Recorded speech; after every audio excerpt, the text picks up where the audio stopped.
सभी साथियों को मेरा नमस्कार। मेरा नाम है रजत परमार और मैं एक बार फिर से आप सभी का स्वागत करता हूं आपके अपने इस YouTube चैनल में जिसका नाम है राज लर्निंग क्लासेस। तो साथियों, जैसे आपको मालूम है कि भाई हमारी सीडीपी की जो सीरीज है वो जारी है और सीडीपी की सीरीज के अंतर्गत आज जो हम पढ़ने वाले हैं उसका नाम है, जो हमने पिछले टर्म पे भी पढ़ा था, हेरिडिटी एंड एनवायरनमेंट, जिसे हम हिंदी में कहेंगे आनुवंशिकता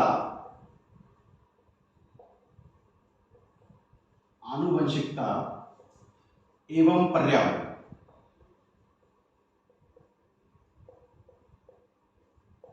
आनुवंशिकता एवं पर्यावरण हमने पिछले टर्म पे ये टॉपिक स्टार्ट किया था और इसका पार्ट 1 हम कर चुके हैं। यदि आपने अभी तक पार्ट 1 नहीं देखा है तो आप हमारे चैनल पर जाकर उसे देख सकते हैं और जिसकी लिंक मैं आपको डिस्क्रिप्शन बॉक्स में शेयर कर दूंगा। ठीक, तो आज जो हम करने वाले हैं साथियों वो रहने वाला है हेरिडिटी एंड एनवायरनमेंट का पार्ट 2। पिछले भाग में हमने बात की थी, हेरिडिटी की बात की थी, साथ ही साथ फर्टिलाइजेशन प्रोसेस की बात की थी, उसके बाद क्रोमोसोम्स की भी बात की थी।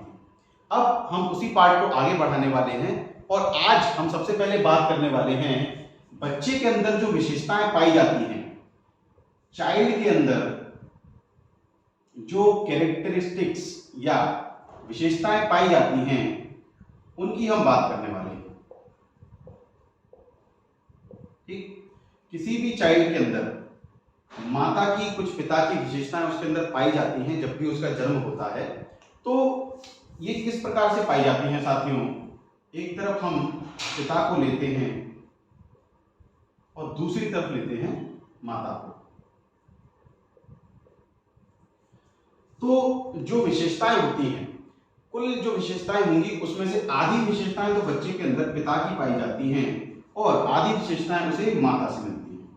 ठीक, अब जब आगे बढ़ती है प्रक्रिया, पीढ़ी दर पीढ़ी जब ये आगे बढ़ती है तो कई बार आपने देखा होगा कि भाई बच्चे की कुछ विशेषताएं ना तो पिता से मिल रही है ना माता से मिल रही हैं, उसके दादा दादी कहते हैं अरे ये तो इनके परदादा पर गया है या ये तो हमारे पिताजी पर गया है। तो जब ये प्रक्रिया आगे बढ़ती है तो भाई पिता के परिवार से यदि हम लें कि भाई मान लीजिए दादा दादी को ले लिया जाए, दादा और दादी को ले लिया जाए, और माता के परिवार से हम ले लेते हैं नाना नानी को। तो जब आगे बढ़ेगी प्रक्रिया तो फिर ये जो विशेषताएं फिर वो आधे आधे हिस्सों में बढ़ जाएंगी। तो दादा दादी की भाई यहाँ 1/4 विशेषताएं और नाना नानी की भी यहाँ 1/4 विशेषताएं बच्चे में देखने को मिलती है। उसी प्रकार से यदि ये आगे बढ़ती हैं विशेषताएं, यानी परदादा पर और परदादा परदादी और परनाना परनानी पर ये विशेषताएं चली जाएंगी तो ये फिर से वही आधी आधी हो जाएंगी, फिर से ये 1/2 का इसमें गुणा हो जाएगा। जैसे यदि परदादा की और परदादी की बात करें तो 1/8 विशेषताएं देखने को मिलेंगी। ठीक, और पर नाना या पर नानी की बात की जाए तो फिर से ये विशेषताएं हो जाएंगी 1/8, यानी आधा आधा हिस्सा उसका बढ़ता चला जाता है और ये प्रक्रिया ऐसी ही चलती जाती है, सो ऑन, कैरी होती जाती रहती है कि भाई और पीढ़ी आगे बढ़ेगी तो 1/8 से 1/16 विशेषताएं उसमें हो जाएंगी, दादा के परिवार से या पिता के परिवार से और माता के परिवार से, तो ये प्रक्रिया बढ़ती चली जाती है। तो बच्चे में साथियों हमने भी पढ़ा कि भाई जो कैरेक्टरिस्टिक्स पाए जाते हैं तो आधी विशेषताएं पिता की होंगी, आधी विशेषताएं माता की ज्यादातर पाई जाती हैं। और जब ये प्रक्रिया आगे बढ़ती है कि कभी कभी भाई बच्चे में ना तो माता की ना तो पिता की विशेषताएं देखने को मिलती हैं, तो विशेषताएं किसकी होती हैं? भाई आगे बढ़े तो दादा दादी की 1/4, नाना नानी की 1/4, और ये प्रक्रिया आगे बढ़ती रहती है। भाई परदादा परदादी, परदादा परनाना परनानी, ये प्रक्रिया इस प्रकार से आगे बढ़ती है। भाई 1/8 हो जाएगा, फिर और आगे बढ़ेगा तो 1/16 हो जाएगा, 1/32 हो जाएगा। तो इस प्रकार से पीढ़ी दर पीढ़ी जो विशेषताएं हैं वो कैरी ऑन होती रहती हैं हेरिडिटी के अंतर्गत। तो साथियों, उम्मीद करता हूं कि कैरेक्टरिस्टिक्स का ये छोटा सा डायग्राम आपको समझ में आया होगा। आप इसका स्क्रीनशॉट ले सकते हैं जिससे हम आगे बढ़ें।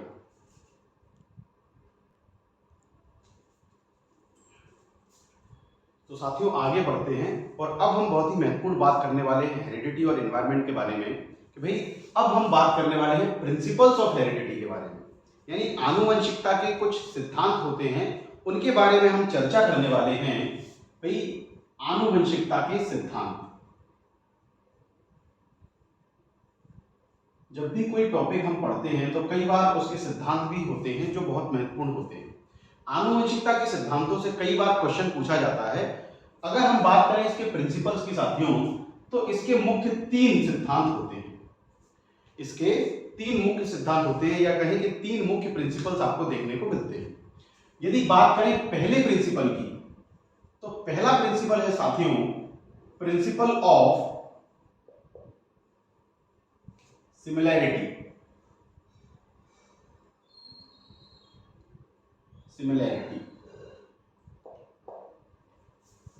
हिंदी और अंग्रेजी दोनों में ही ये प्रिंसिपल्स मैं आपको समझाऊंगा साथियों। तो पहला जो प्रिंसिपल है प्रिंसिपल ऑफ सिमिलैरिटी। अगर बात करें दूसरे प्रिंसिपल की, तो दूसरा प्रिंसिपल है साथियों प्रिंसिपल ऑफ वेरिएशन।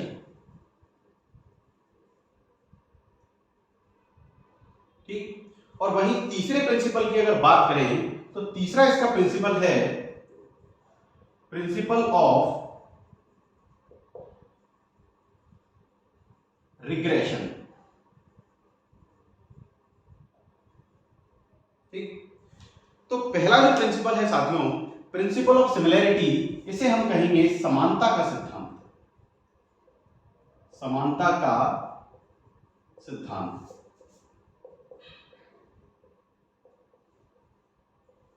ठीक, सिमिलैरिटी यानी कि समानता। तो बहुत आसान है, हिंदी और अंग्रेजी दोनों में ही इसे याद रखना। तो पहला प्रिंसिपल यानी कि प्रिंसिपल ऑफ सिमिलैरिटी, जिसे हम कहेंगे हिंदी में समानता का सिद्धांत।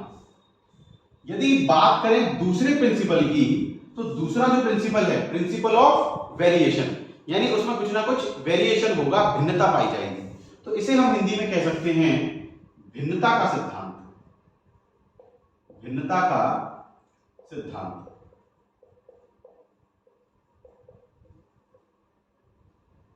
और बात करें तीसरे प्रिंसिपल की, जो कि है प्रिंसिपल ऑफ रिग्रेशन, तो इसे हम कहेंगे साथियों जो बिल्कुल विपरीत परिस्थिति में होगा, इसे हम हिंदी में कहेंगे प्रतिगमन का सिद्धांत।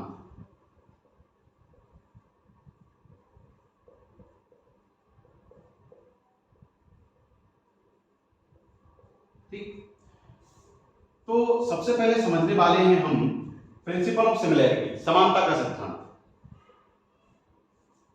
तीनों प्रिंसिपल्स की हम बात करने वाले हैं। तो पहला जो प्रिंसिपल है साथियों प्रिंसिपल ऑफ सिमिलैरिटी यानी समानता। जिस प्रकार माता पिता में गुण पाए जाएंगे, उसी प्रकार उनकी संतान में अगर गुण पाए जाते हैं, यानी जैसे माता पिता होंगे वैसी ही उनकी संतान है, तो इसमें क्या होगा साथियों, समानता का सिद्धांत आपको देखने को मिलेगा। जैसे माता पिता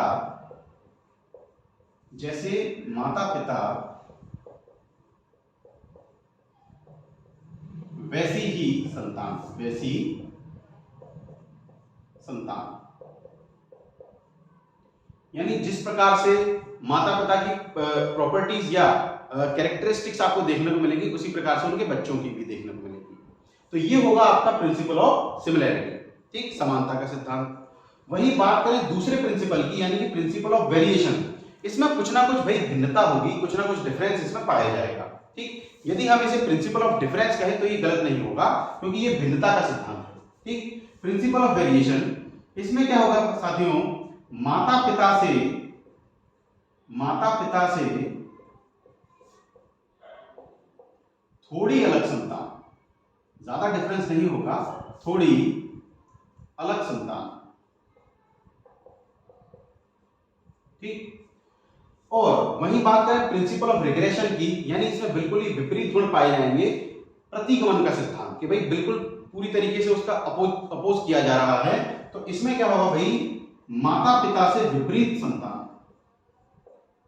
माता पिता से विपरीत संतान। ठीक, तो भाई जैसे माता पिता वैसी संतान, ये होगा आपका प्रिंसिपल ऑफ सिमिलैरिटी। माता पिता से थोड़ी अलग संतान, तो ये होगा प्रिंसिपल ऑफ वेरिएशन यानी कि भिन्नता का सिद्धांत। और माता पिता से बिल्कुल विपरीत संतान, तो ये होगा आपका प्रिंसिपल ऑफ रिग्रेशन यानी कि प्रतिगमन का सिद्धांत। अब किस प्रकार से भाई ये प्रॉपर्टीज देखने को मिलेंगी, हम कुछ उदाहरण से भी समझते हैं। कि मान लीजिए साथियों, माता पिता, मैं यहां एक उदाहरण लेता हूं और तीनों में उसे अप्लाई करके देखते हैं। यदि मान लीजिए माता पिता गोरे हैं, ठीक, माता पिता का जो रंग है गोरा रंग है, ठीक,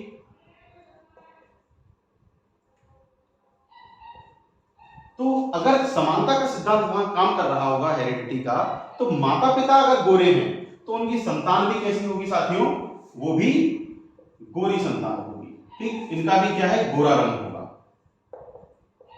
ठीक।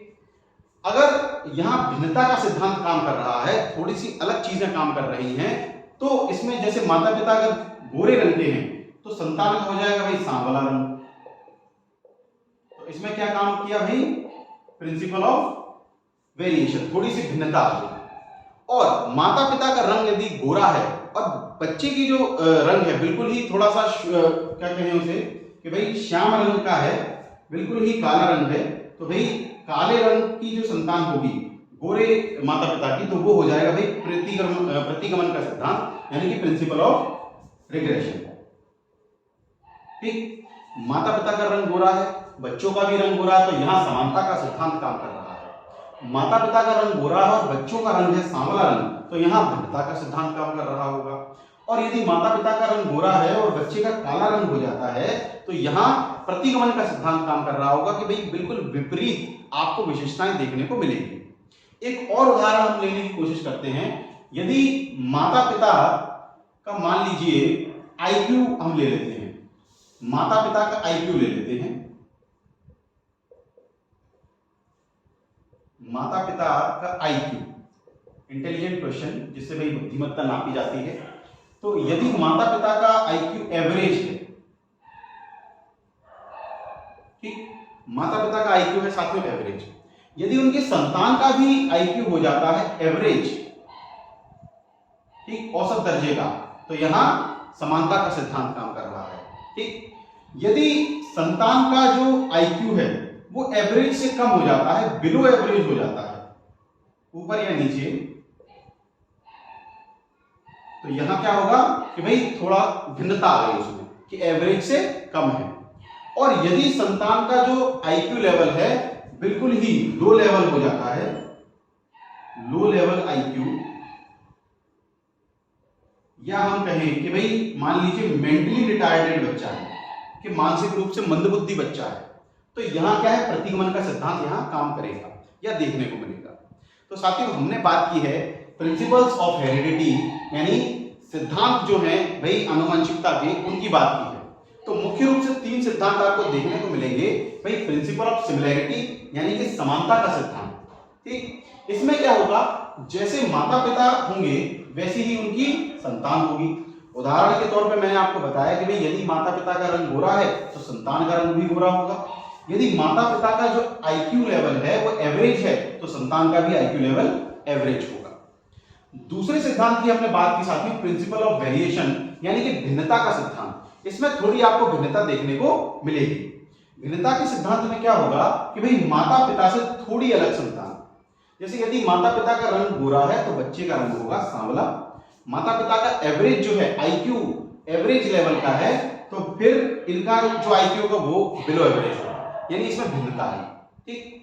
और तीसरे सिद्धांत की हमने बात की प्रिंसिपल ऑफ रिग्रेशन यानी प्रतिगमन का सिद्धांत। यहां पर बिल्कुल विपरीत विशेषताएं आपको देखने को मिलेंगी। यदि माता पिता का रंग है गोरा तो बच्चे का रंग देखने को मिलेगा काला, बिल्कुल ही विपरीत हो गई भाई विशेषताएं, यहाँ कंडीशंस। यहाँ यदि माता पिता का आईक्यू आपको देखने को मिल रहा है एवरेज, तो यहाँ बच्चे का जो एवरेज वो आईक्यू लेवल होगा वो बिल्कुल लो लेवल का होगा या हो सकता है मेंटली रिटार्डेड हो। तो यहाँ कौन सा सिद्धांत काम किया, प्रतिगमन का सिद्धांत, जो बिल्कुल ही विपरीत परिस्थितियों का आपको दर्शाएगा। साथियों मैं उम्मीद करता हूं कि भाई आपको ये सिद्धांत समझ में आए होंगे जो कि बहुत ही महत्वपूर्ण रोल प्ले करते हैं किसी भी टीईटी एग्जाम में। इनसे क्वेश्चन भी बन जाते हैं। किस प्रकार से क्वेश्चन बनते हैं कि भाई सीधे सीधे क्वेश्चन भी बनता है कि मान लीजिए 4 आपको सिद्धांत दिए और पूछ लिया जाएगा कि भाई इनमें से कौन सा हेरिडिटी का प्रिंसिपल नहीं है, या कोई सिद्धांत दे दिए 4, इनमें से कौन सा हेरिडिटी का सिद्धांत है, ठीक। तो आप इसका स्क्रीनशॉट ले सकते हैं जिससे हम आगे बढ़ें।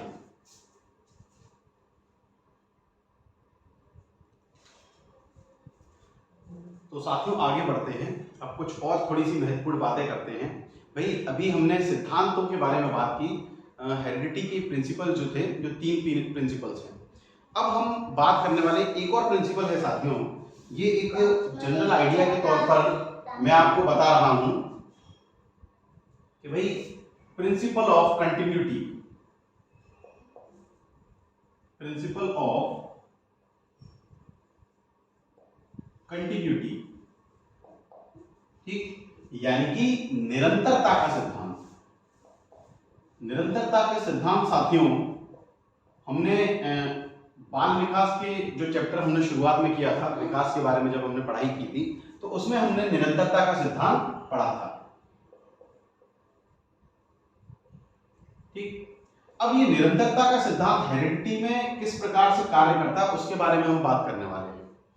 भाई आपको मालूम है कि भाई पीढ़ी दर पीढ़ी क्या है, आनुवंशिकता आगे बढ़ती रहती है, यानी जब तक हेरिडिटी जब तक चलती रहेगी, जब तक क्या है, बच्चों का जन्म होता रहेगा, जन्मप्लास या जीवकोश होता रहेगा। भाई हर किसी की इच्छा होती है कि मेरी जो पीढ़ी है वो आगे बढ़ती चली जाए, चाहे वो मानव हो, चाहे जानवर हो, चाहे पेड़ पौधे हो। भाई हर किसी को ये हर किसी की ये कोशिश रहती है कि उसकी जो पीढ़ी है वो आगे बढ़ती चली जाए, उसके भाई आगे बच्चे, फिर उनके बच्चे, फिर उनके बच्चे, वो बढ़ते चले जाएं। भाई किसी में भी आप देख लीजिए, जानवरों में, चाहे मानव में, चाहे पेड़ पौधों में। तो प्रिंसिपल ऑफ कंटिन्यूटी जो है हेरिडिटी के साथ काम करता है, और इसका कहना क्या है कि भाई हेरिडिटी तब तक चलती रहेगी, हेरिडिटी यानी कि आनुवंशिकता, आनुवंशिकता तब तक चलती रहेगी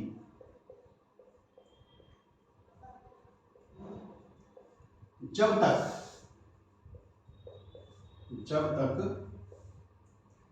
बच्चों का जन्म होता रहेगा, बच्चों का जन्म। जैसे हम कह सकते हैं कि भाई जर्मप्लास्ट, फर्टिलाइजेशन जो प्रोसेस है, या हिंदी में जीवकोश, जीवकोश होता रहेगा।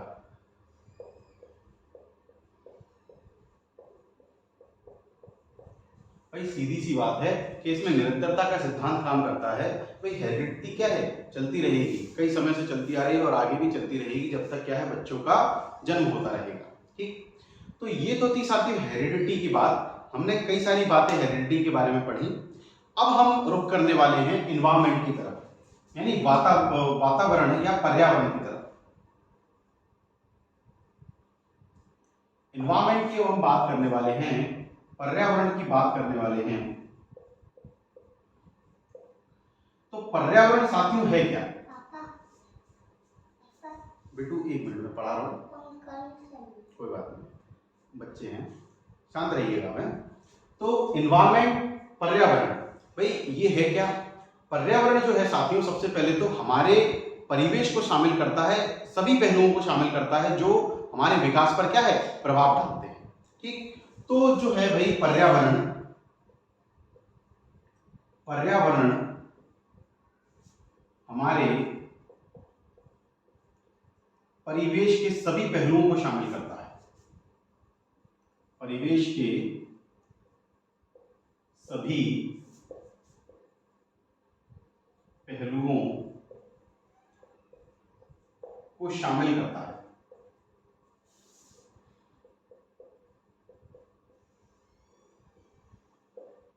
यानी हमारे आसपास जो कुछ भी है वो सभी के सभी क्या है, पर्यावरण का हिस्सा है।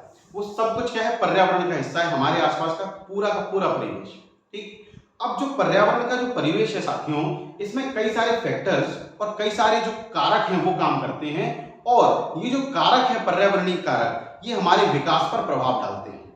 तो हम कह सकते हैं कि जो पर्यावरणीय कारक हैं, पर्यावरणीय कारक यानी जिसे हम कहेंगे एनवायरमेंटल फैक्टर्स, हमारे विकास को प्रभावित करते हैं।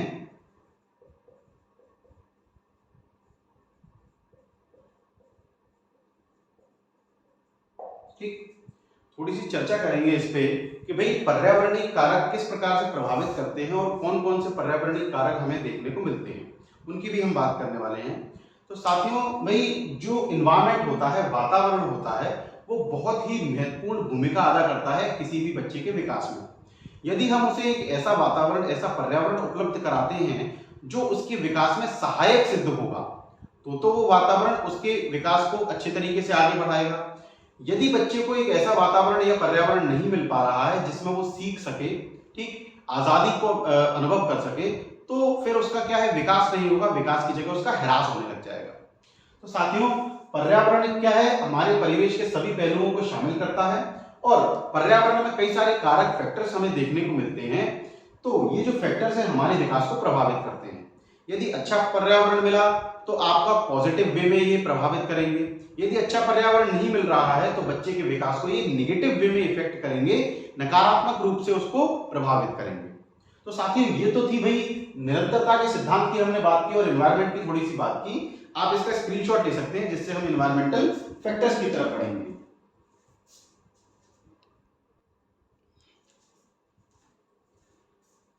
तो साथियों, अब हम बात करने वाले हैं एनवायरमेंटल फैक्टर्स की, यानी कि पर्यावरणीय कारक की, जो मानव के विकास को प्रभावित करते हैं। तो अब हम बात करने वाले हैं कारक की, या पर्यावरणीय कारक, जो फैक्टर्स जो विकास को प्रभावित करते हैं, मानव के विकास को प्रभावित करते हैं। तो कई सारे एनवायरमेंटल फैक्टर्स आपको देखने को मिलते हैं, जैसे कि भाई फिजिकल फैक्टर, ठीक, इसके अलावा सोशल फैक्टर, सामाजिक, इसके अलावा मोरल, इसके अलावा साथियों इकोनॉमिक फैक्टर, ठीक, और बात करें तो कल्चरल फैक्टर। इसके अलावा जो फैक्टर्स हैं कुछ, जैसे कल्चरल फैक्टर, पॉलिटिकल फैक्टर, साथ ही साथ स्पिरिचुअल, और एक और फैक्टर मुझे याद आ रहा है स्पिरिचुअल के अलावा, भाई physical, social, moral, economic, cultural, political, spiritual, हाँ, इतने ही फैक्टर्स हमें देखने को मिलेंगे, ठीक। और एक बात और याद आएगा तो मैं जरूर आपको लिखवाऊंगा। तो भाई इनकी बात कर लेते हैं। ये कुछ फैक्टर्स हैं, जैसे कि फिजिकल फैक्टर, यानी कि जो भौतिक कारक होते हैं, जो फिजिकल प्रॉपर्टीज को डिसाइड करते हैं, ठीक, कि बच्चे का जो फिजिक है, फिजिकल प्रॉपर्टीज है, वो बहुत जरूरी हो जाती है, ठीक, कि भाई फिजिकल कंडीशन अगर बच्चे की अच्छी है, फिजिकल हेल्थ अच्छी है, तो उसको अच्छा एक पॉजिटिव एनवायरनमेंट उसे मिल सकता है जिसमें वो अच्छे तरीके से पढ़ाई कर सके या कुछ भी सीख सके, उसका विकास हो सके। इसके अलावा सोशल, यानी कि सामाजिक कारक, भाई बच्चे को समाज से जुड़ना हम सिखाते हैं, तो यदि अच्छा समाज उसे मिलता है जो उसकी सहायता करता है उसके विकास में, तो ये बहुत ही लाभदायक सिद्ध होता है बच्चे के विकास में। इसके अलावा बात करें भाई मोरल, यानी कि नैतिक कारक, भाई बच्चे को हम शिक्षा क्यों देते हैं, कि वो नैतिकता सीखे और समाज का कल्याण करे, समाज के कल्याण में अपनी भागीदारी दे। तो नैतिक जो कारक है वो भी बहुत महत्वपूर्ण कारक है। इसके अलावा इकोनॉमिक, यानी कि इसे हिंदी में हम कहेंगे, इकोनॉमिक जो फैक्टर है, जो पैसों से संबंधित होता है, भाई इसे क्या कहेंगे, आर्थिक कारक। हाँ जी, आर्थिक कारक। भाई हिंदी इंग्लिश में कभी कभी थोड़ा कंफ्यूजन हो जाता है। तो आर्थिक कारक, भाई आर्थिक कारक है, ये भी बहुत बड़ा प्रभाव डालता है। कि भाई मान लो कि कुछ बच्चे बहुत ज्यादा रिच फैमिली से बिलोंग करते हैं, तो आर्थिक कंडीशंस उनकी ठीक होती है, तो उन्हें कोई सी प्रकार की समस्या नहीं आती और उनके लिए सब क्या है, एक नॉर्मल मोड में चलता रहता है। फिर कुछ मिडिल क्लास फैमिली के, कुछ पुअर फैमिली के, तो जो आर्थिक कारक है वो भी उनके विकास पर प्रभाव डालता है। कि भाई अगर आर्थिक कंडीशन माँ बाप की अच्छी है तो वो बच्चे को ज्यादा से ज्यादा अच्छे से अच्छी क्वालिटीज प्रोवाइड करने की कोशिश करते हैं। यदि आर्थिक स्थिति ठीक नहीं है तो ये भी विकास पर प्रभाव डालता है। यदि मेरी एक राय है, जैसे कि भाई किसी पेरेंट की अगर आर्थिक स्थिति अच्छी भी नहीं है तो वो बच्चे को दिखानी नहीं चाहिए। हो सकता है कि भाई वो ज्यादा उसके बारे में सोचने लगे, या ज्यादा उसको पैसों से संबंधित चीजों के बारे में नहीं चर्चा करनी चाहिए कि भाई ये चीज है कि भाई बच्चा है, बचपन है उसका, और उसे बचपन एंजॉय करने दिया जाए, सीखने दिया जाए, ठीक है, उसे उस हिसाब से मेंटेन करके रखा जाए, उसको ऐसा एक वातावरण उपलब्ध कराया जाए कि ना तो वो उसकी ज्यादा कुछ हाईफाई डिमांड्स हो और कुछ जो जरूरी चीज हो वो उसकी पूरी हो जाए, ठीक। इसके अलावा जो साथी हो कल्चरल यानी कि सांस्कृतिक कारक बहुत ही महत्वपूर्ण कारक है। सांस्कृतिक कारक जो है कि भाई बच्चे की संस्कृति जो है वो उसे अपने माँ बाप से मिलती है और उस संस्कृति को बच्चे क्या है आगे बढ़ाते हैं। भाई जिस संस्कृति का बच्चा होगा उस संस्कृति से चीजें सीखेगा, उससे जुड़ेगा और उसको आगे बढ़ाएगा, ठीक। इसके अलावा हम बात करने वाले हैं भाई पॉलिटिकल यानी कि राजनीतिक कारक, ठीक। राजनीतिक कारक भी बहुत महत्वपूर्ण भूमिका निभाते हैं बच्चे के विकास में। इसके अलावा जो एक और कारक है स्पिरिचुअल यानी कि आध्यात्मिक कारक।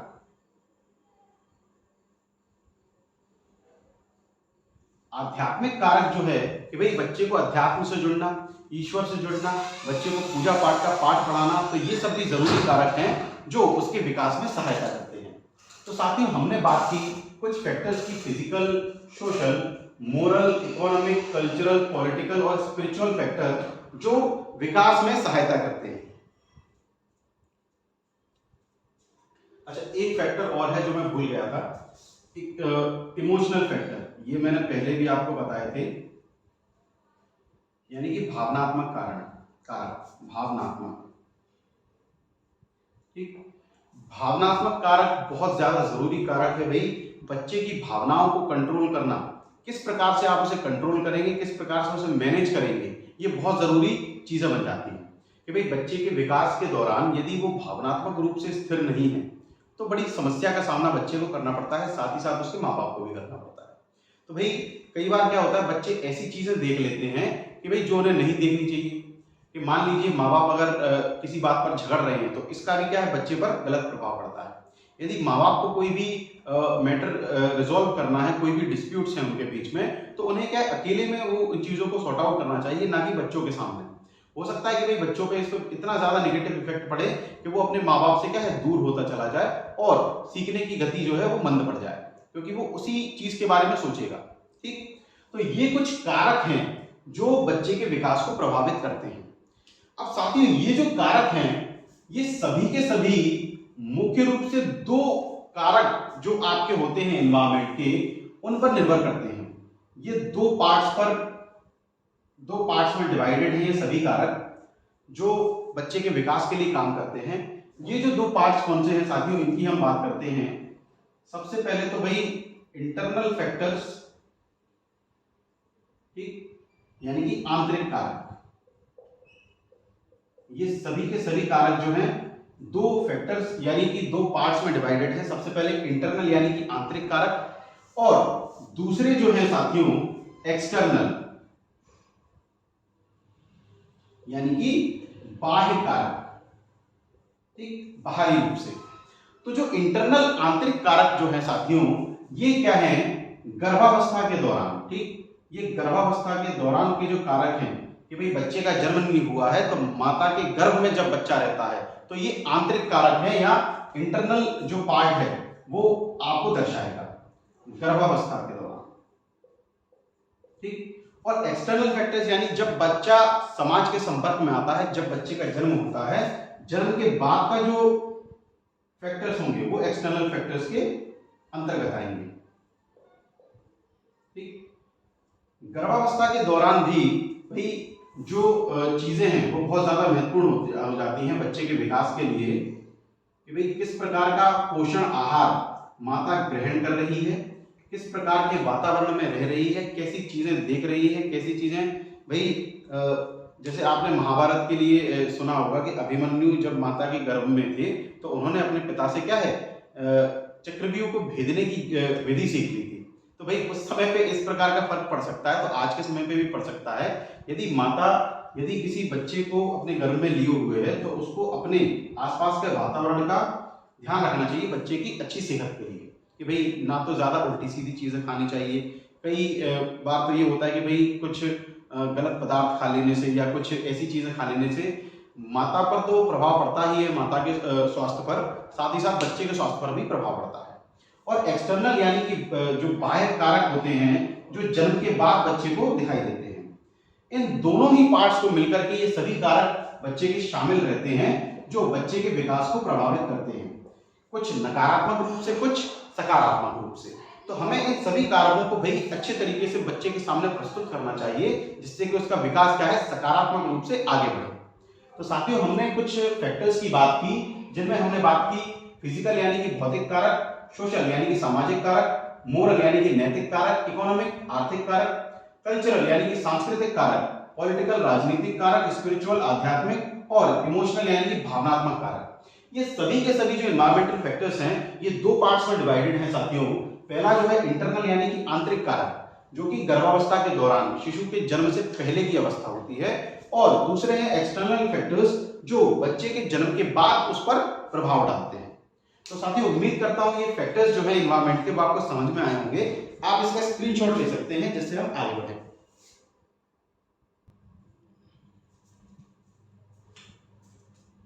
साथियों, आगे बढ़ते हैं और अब चर्चा करते हैं एक बहुत ही महत्वपूर्ण बिंदु की, जिससे कई बार प्रश्न पूछा गया है। भाई, हम बात कर रहे हैं नेचर वर्सेस नर्चर का जो डिबेट चलता है, या हम इसे हिंदी में कह सकते हैं प्रकृति बनाम पोषण। प्रकृति बनाम पोषण, ठीक। नेचर वर्सेस नर्चर ये है क्या, कि भाई प्रकृति और पोषण किस चीज से जुड़े हुए हैं। तो भाई मैं आपको बता दूं कि नेचर वर्सेस नर्चर आपके जुड़े हुए हैं। नेचर जो है साथियों वो हेरिडिटी है, ठीक, यानी कि आनुवंशिकता।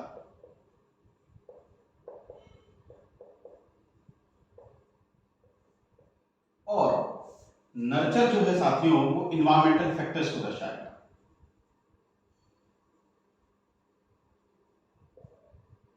यानी कि पर्यावरण। तो कई बार ये प्रश्न आता है पेपर में कि प्रकृति और पोषण किस चीज को संदर्भित करता है। तो प्रकृति, साथियों ध्यान रखिएगा, प्रकृति दर्शाएगा आनुवंशिकता को, और पोषण दर्शाएगा आपका पर्यावरण यानी कि एनवायरमेंट को। कई बार इसमें कंफ्यूजन होता है कि भाई नेचर मतलब प्रकृति, प्रकृति जो हमारे आसपास मौजूद है। अब लोग समझ लेते हैं कि भाई एनवायरमेंट यानी कि पर्यावरण जो है हमारे आसपास मौजूद है, और प्रकृति को वो पर्यावरण समझ लेते हैं। जबकि प्रकृति यहाँ है क्या भाई, प्रकृति यानी कि नेचर। नेचर माने हेरिडिटी या आनुवंशिकता, आनुवंशिकता, ठीक। तो नेचर जो है साथियों कि भाई हमें हेरिडिटी से, हमारे पूर्वजों से, हमारे माता पिता से जो नेचुरल गुण होते हैं वो प्राप्त होते हैं, और वातावरणीय कारक जो हैं हमें पोषित करने का काम करते हैं, हमें नर्चर प्रोवाइड करते हैं, हमें पोषण देने का काम करते हैं। तो ध्यान रखिएगा, प्रकृति का अर्थ है यहाँ आनुवंशिकता, और पोषण का अर्थ होता है पर्यावरण। भाई आनुवंशिकता जैसे हम बात कर चुके हैं, वे सभी कारक जो हमें अपने पूर्वजों से मिलते हैं, ठीक, वो सभी विशेषताएं जो हमें पूर्वजों से प्राप्त होती हैं। और पर्यावरण जो हमारे आसपास मौजूद जो परिवेश है, जो हमारे विकास पर प्रभाव डालता है और हमारे व्यवहार को संशोधित करने में मदद करता है। तो प्रकृति और पोषण जुड़ा हुआ है आनुवंशिकता एवं पर्यावरण से, या हम कहें nature is equals to heredity and nurture is equals to environment. इन चीजों को घुमाकर भी पूछ लिया जाता है कभी कभी कंफ्यूजन में कि भाई नर्चर एंड नेचर क्या है। तो पहले ऑप्शन में आपको दिख जाएगा कि भाई हेरिडिटी एंड एनवायरमेंट, हमने तो ये पढ़ा है लाइन से, लेकिन क्वेश्चन को ध्यान से हमें पढ़ना होगा कि पहले नेचर दिया है या नर्चर दिया है। यदि पहले नेचर एंड नर्चर इस तरीके से दिया है तो वो होगा हेरिडिटी एंड एनवायरमेंट, और अगर दिया है nurture and nature then it is environment and heredity.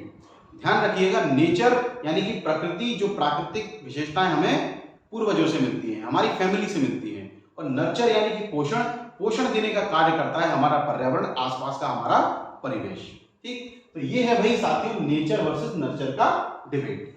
अब नेचर और नर्चर यानी कि आनुवंशिकता एवं पर्यावरण की जरूरत होती क्यों है, ठीक। टीचर को भाई अवेयरनेस होनी चाहिए बच्चे की हेरिडिटी और एनवायरनमेंट के बारे में। Awareness of A learner's heredity and environment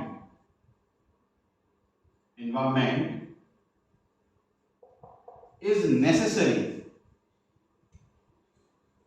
for a teacher. ठीक, अब इतनी सारी बातों की इतनी सारी चीजों की हमने बात की। अब ये टीचर के लिए जरूरी है कि भाई जो अवेयरनेस है किसी भी अधिगमकर्ता की, किसी भी बच्चे की, जो टीचर जिससे मिल रहा है, टीचर जिसको शिक्षा दे रहा है, तो उसकी आनुवंशिकता एवं पर्यावरण का ज्ञान शिक्षक को होना चाहिए। अब क्यों होना चाहिए, इस बात से आप भली भांति परिचित हैं कि भाई यदि आपको उसका ज्ञान होगा तो आप उसके विकास के लिए बहुत अच्छे तरीके से काम कर पाएंगे। कि भाई हर बच्चे की क्या है, सीखने की गति कैसी होती है, अलग अलग होती है। अब ये किन कारणों से होती है, भाई हर बच्चे का क्या है, सीखने की रेट अलग अलग होती है, कैपेसिटी अलग अलग होती है। Capacity of every learner is different from each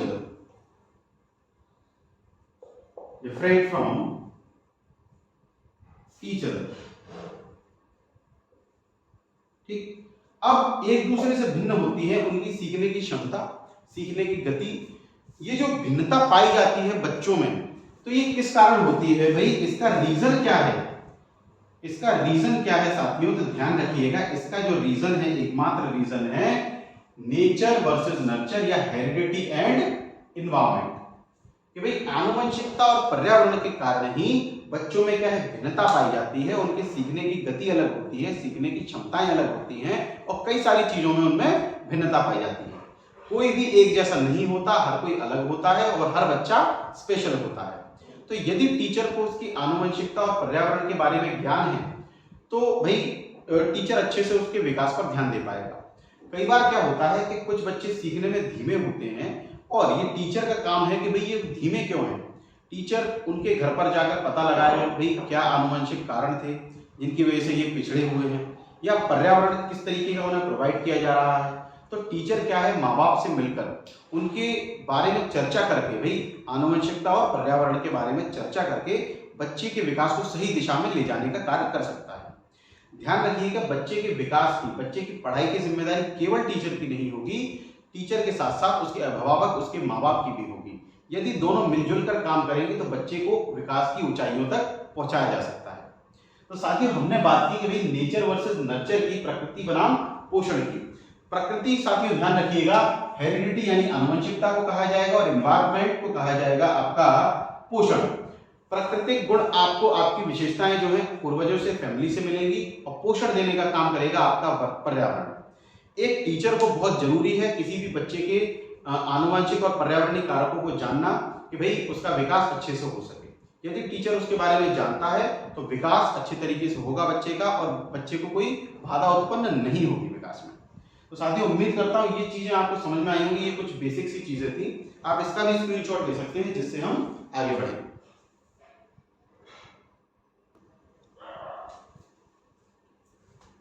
तो साथियों आगे बढ़ते हैं। अभी आप देख रहे होंगे भाई हेरिडिटी क्रॉस एनवायरनमेंट, ये क्रॉस नहीं, ये मल्टीप्लाई का निशान है। हमने शुरुआत में भी बात की थी जब ये टॉपिक स्टार्ट किया था पार्ट 1 में, कि हमारा जो विकास है वो हेरिडिटी और एनवायरनमेंट के प्रोडक्ट के बराबर होता है, यानी आनुवंशिकता एवं पर्यावरण के गुणनफल के बराबर होता है। और ये दोनों ही कारक बहुत ही जरूरी है समान रूप से। ठीक, हम ये कह सकते हैं साथियों, हेरिडिटी एंड एनवायरनमेंट, यानी कि आनुवंशिकता एवं पर्यावरण दोनों ही समान रूप से जरूरी है। Heredity and environment both are equally important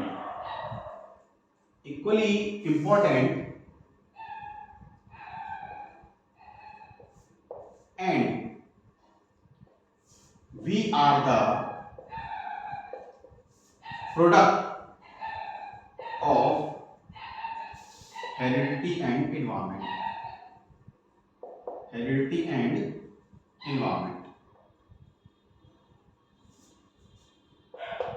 ठीक, तो साथियों हेरिडिटी और इन्वायरमेंट यानी कि आनुवंशिकता और पर्यावरण दोनों ही समान रूप से हमारे लिए जरूरी होते हैं हमारे विकास के लिए, और हम जो है हमारा विकास जो है वो प्रोडक्ट है हेरिडिटी और इन्वायरमेंट का, यानी कि गुणनफल है। और ये परिभाषा मैंने आपको बताया था, किसने दी थी साथियों? प्रोडक्ट जो है वो है वुडवर्थ के अनुसार, जो कि अमेरिकन साइकोलॉजिस्ट थे, रॉबर्ट एस वुडवर्थ। इसके बारे में हम चर्चा कर चुके हैं। तो ये था साथियों आपका हेरिडिटी और एनवायरनमेंट का टॉपिक, जो कि बहुत ही महत्वपूर्ण रोल प्ले करेगा आपके आने वाले टीईटी एग्जामिनेशन में। तो आज जो हमने पढ़ाई की साथियों, सबसे पहले हमने बात की थी कैरेक्टरिस्टिक्स ऑफ हेरिडिटी, फिर हमने बात की थी प्रिंसिपल्स ऑफ हेरिडिटी, उसके सिद्धांतों की बात की थी। उसके बाद हमने पर्यावरण की बात की, जिसमें हमने उसके कई कारकों की बात की, इंटरनल और एक्सटर्नल फैक्टर्स की भी बात की, और फिर हमने लास्ट में नेचर और नर्चर की बात की कि भाई नेचर आपका हेरिडिटी को दर्शाएगा और नर्चर जो है आनुवंशिकता यानी कि इन्वायरमेंट को दर्शाता है। फिर हमने बात की कि भाई दोनों ही चीजें जरूरी होती हैं, क्योंकि अगर टीचर दोनों के बारे में जानता है बच्चे के, तो बच्चे के विकास को अच्छे तरीके से आगे बढ़ाया जा सकता है। अंत में हम भाई वही बात को दोहरा रहे हैं कि हेरिडिटी इनटू इन्वायरमेंट, हम जो है वो हेरिडिटी और एनवायरनमेंट के प्रोडक्ट के बराबर हैं, यानी हमारा जो विकास है वो हेरिडिटी और एनवायरनमेंट का गुणनफल का प्रतिफल है। ठीक, और ये जो कथन है कि भाई हेरिडिटी और एनवायरनमेंट का प्रोडक्ट है हमारा विकास, ये कहा गया था वुडवर्थ के द्वारा। तो ये था भाई हेरिडिटी और एनवायरनमेंट का टॉपिक। मैं उम्मीद करता हूं कि भाई आपको ये समझ में आया होगा, और यदि आपको ये वीडियो अच्छा लगा हो तो हमारे वीडियो को लाइक करें, शेयर करें, और अभी तक आपने सब्सक्राइब नहीं किया है हमारे चैनल को तो सब्सक्राइब कर लें, साथ ही साथ बेल आइकन को भी प्रेस कर लें, जिससे हमारी नोटिफिकेशन समय समय पर आपको मिलते रहे। आप हमारे टेलीग्राम चैनल राज लर्निंग क्लासेस को भी ज्वाइन कर सकते हैं, जिससे आपको आने वाले टेट का नोटिफिकेशन, सिलेबस वगैरह आपको जानकारी मिलती रहेगी। तो अब वक्त है विदा लेने का साथियों। इसी के साथ मैं उम्मीद करता हूं कि आप सभी लोग स्वस्थ होंगे और अपनी तैयारी अच्छे से कर रहे होंगे। नमस्कार।